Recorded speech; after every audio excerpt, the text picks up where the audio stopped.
Okay, so Will and Grace was a big part of your life for so long, and now it's like 11 years later and you've come back. Why do you think it was the right time to bring the series back now?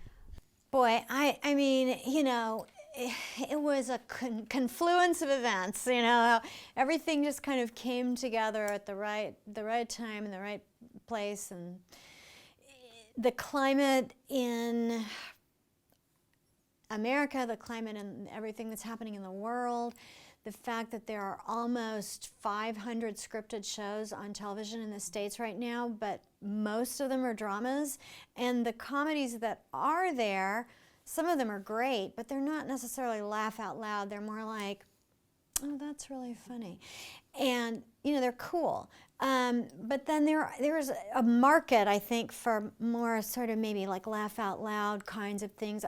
I feel like Will and Grace is almost closer to something like The Simpsons or Bob's Burgers than it is to a lot of the live action shows.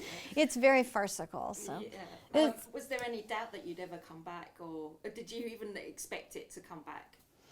Well, no, I never would have dreamed that it would come back, because historically, once a show is over, it's over forever and ever and ever, and that's the end.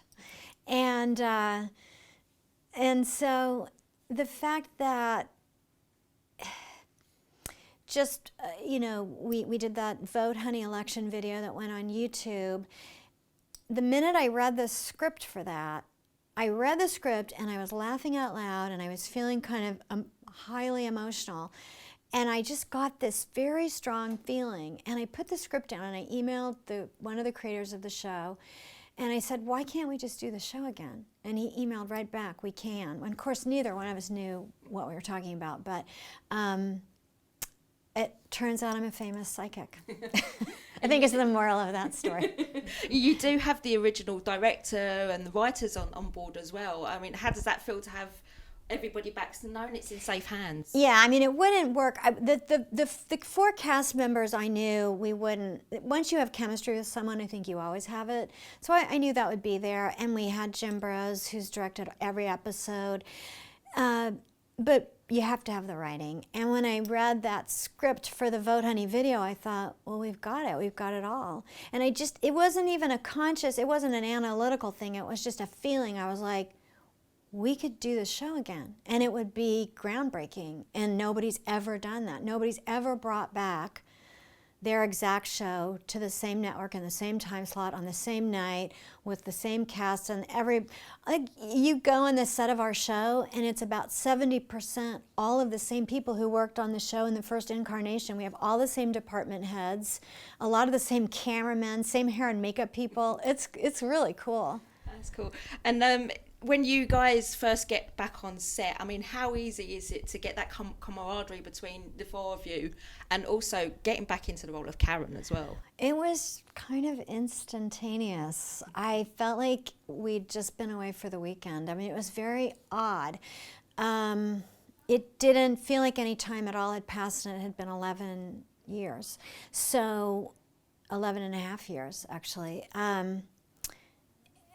I can't explain it, and yet at the same time it also feels like a miracle has occurred. So those 2 things are happening simultaneously. Okay, it's obviously, it still has those same social issues as it did before. How important is that for this kind of show?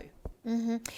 Well, I don't know. I'm glad I'm not writing this show because I'm not really sure, but I feel like the show this time around is going a little deeper than it did the first time, which reflects the times. I mean, this is, we started back in 2017, now it's 2018.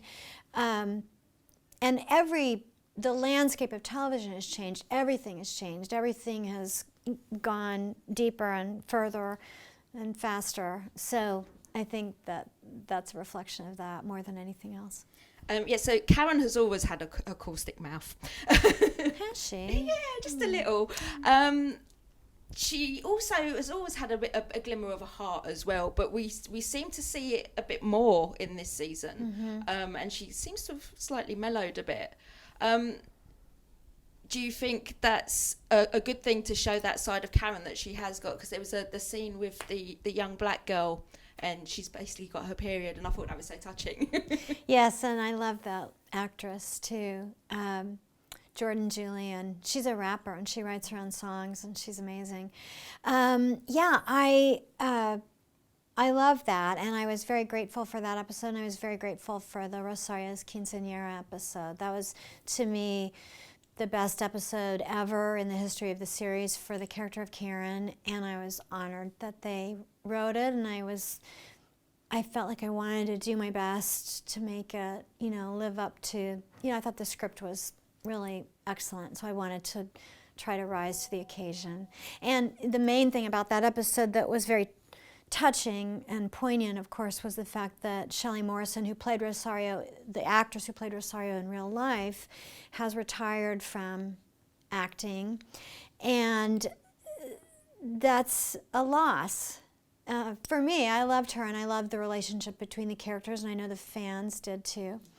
So there were two things happening at once. There was this beautiful script about fictional characters, and then there was the fact that a real person was not going to be with us anymore on the show. Yeah, I was going to ask you about Shelley, actually. I mean, does it feel quite empty without her on the set as well? It's different, but I'm going to have a new foil, and I think that she's very different from Shelley, but I love her, and she's hilarious, and I'm very excited about it. So we'll see more of her. There's one episode with this actress that'll air this season, and then next season we'll see much more of her. Karen wants a foil. Karen needs a foil. She does. Yeah. She needs someone to put her in her place. Yeah, yes, exactly. Slap her around a little bit. Exactly. Get the better of her. Minnie Driver is also, she's back in the Rosario's funeral as well. She's an excellent comedic actress. Her timing is... She's actually she's like Karen's doppelganger, basically. Yeah, she's so good. She'll be back, I think, too. Okay, I was going to say, I mean, how many more cameos can we expect? And who was your favourite cameo from the original series? Well, gosh, I don't know who's been announced yet, but... No, okay. So somebody's coming back for the last two episodes who I love working with, and I think that this person is the best of the best of the best in terms of comedy, timing, a great pairing with the character of Karen.